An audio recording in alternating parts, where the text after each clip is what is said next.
All right, welcome back. So today we're unpacking a piece of true crime history that is, well, it's honestly one of the most bizarre, theatrical, and just downright terrifying things you'll ever hear about.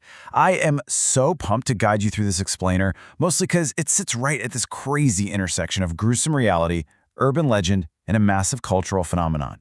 We're talking about the Axeman of New Orleans.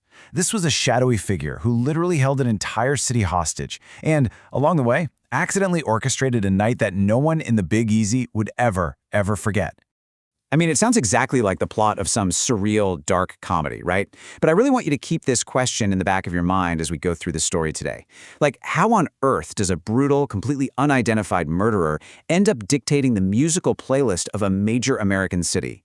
We're going to dig into the facts, map out the timeline, and look at the absolute wild cultural response of a city that literally had to play music like their lives depended on it. Because, well, for one terrifying night, they actually did. Okay, part 1. A city paralyzed by fear. The Axeman strikes. Let's set the scene. It's the spring of 1919. New Orleans was, famous for its vibrant culture, incredible food, legendary music. But right beneath that lively surface, the city was absolutely paralyzed by a phantom. The local press started calling him the Axeman, and his crime wave just plunged these neighborhoods into this state of deep, unrelenting paranoia. And what's wild is, this wasn't just random violence. It was highly specific and honestly deeply intimate. The Axeman primarily targeted Italian immigrant grocers, and here's the truly chilling part. He wasn't even bringing his own weapons to the scene. No, he'd break into these homes in the dead of night, find an axe or a meat cleaver that actually belonged to the family, and then brutally attack them while they slept. Just think about the psychological terror there. Knowing a killer is using your own household tools against you, right in your own bed. It sent absolute shockwaves through the community. Literally everyone was checking their locks, hiding their tools, and sleeping with one eye open. So to really put this into perspective, let's just look at how incredibly fast this panic escalated. We start in May 1918. Joseph Maggio and his wife are discovered murdered in their beds, and the blood-stained axe is left sitting right there at the scene. That kicks off a solid year of just absolute dread. Then, fast forward to March 13, 1919, and the story takes this wildly unexpected turn when a local newspaper receives a totally horrifying ultimatum. Just 5 days after that, March 18th, boom, we hit the legendary night of jazz. And finally, after this period of eerie silence, there's a final confirmed strike in October 1919 against a man named Mike Pepitone, and after that, the killer just vanishes into thin air, forever. Right, moving on to section 2. Letter from Hottest Hell, the bizarre twist. Okay, so on March 14, 1919, the New Orleans Times-Picayune publishes this letter that basically threw the rulebook out the window. The killer stepped out of the shadows, and just listen to the grandiosity, the sheer theatrality of this writing. He says, "They have never caught me and they never will. They have never seen me, for I am invisible, even as the ether which surrounds your earth. I am not a human being, but a spirit and a fell demon from hottest hell." Wow. Okay, so he's not just taunting the police here. He is literally elevating himself to a supernatural entity. He's feeding directly into the deepest superstitions and fears of the public. But the real kicker is what he demands next. He offers this chilling, entirely surreal bargain for the upcoming Tuesday night, March 18th. He writes, "I am very fond of jazz music, and I swear by all the devils in the nether regions that every person shall be spared in whose home a jazz band is in full swing at the time I have just mentioned. Some of your people who do not jazz it on Tuesday night, if there be any, will get the axe." You can't make this stuff up. It is an unprecedented, terrifying ultimatum. Play jazz or get the axe. Which brings us to section 3. The night of jazz, sound as armor. Man, you can only imagine the atmosphere in New Orleans as that Tuesday, March 18th, actually rolled around. The city didn't just roll their eyes at this letter. They didn't brush it off as some stupid prank. The citizens were already so worn down by a year of bloody, unsolved home invasions, so they took this weird threat with absolute deadly seriousness.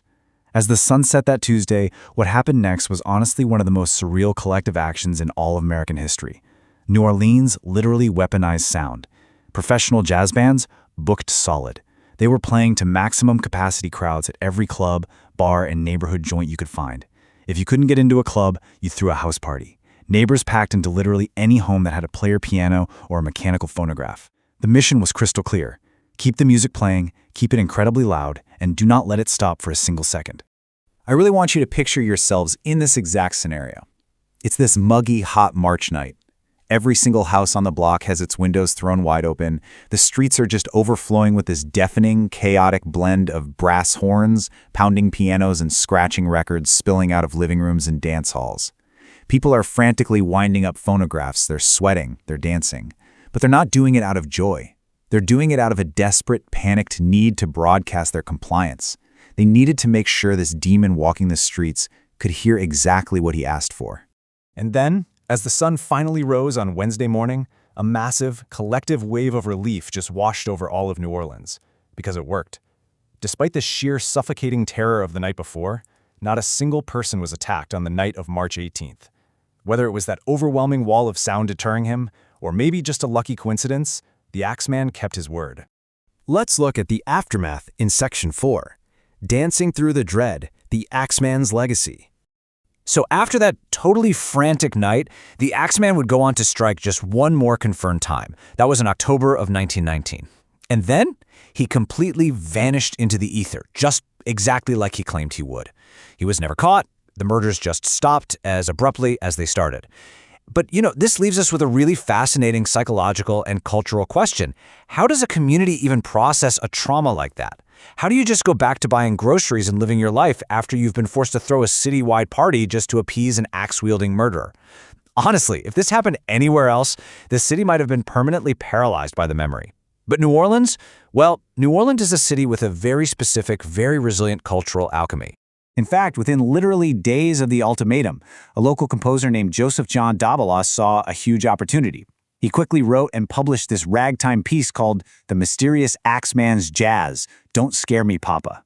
And get this, the cover of the sheet music featured a sweating, terrified family frantically playing instruments while this giant, menacing shadow just lurks right outside their window. I mean, it was incredibly on the nose, right? But the citizens of New Orleans absolutely ate it up. It became this massive local hit basically overnight.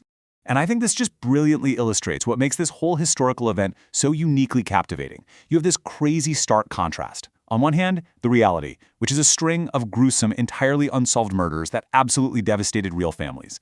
But on the other hand, the reaction. You get gallows humor, infectious ragtime music, and people literally dancing their way right through the dread. New Orleans chose to laugh at the shadow outside the window. They took their deepest, darkest fear and somehow turned it into pop culture. It really shows us how human resilience can permanently entwine the birth of the jazz age with an absolute true crime nightmare. So as we wrap up this explainer today, we are left staring at the ultimate unsolved mystery. Think about that letter from Hottest Hell for a second. Was it actually written by the blood-soaked hands of the real Axeman, or was it a cruel hoax written by some prankster who was just exploiting a tragedy? Honestly, some historians even suggest it could have been this brilliant, incredibly morbid publicity stunt cooked up by a local jazz promoter who just wanted to pack the dance halls. We will probably never know the actual truth, but what we do know for sure is that for one night in 1919, music literally saved a city, and a brutal serial killer accidentally became the greatest promoter jazz music ever had. Thanks so much for joining me on this deep dive, and as always, keep asking questions.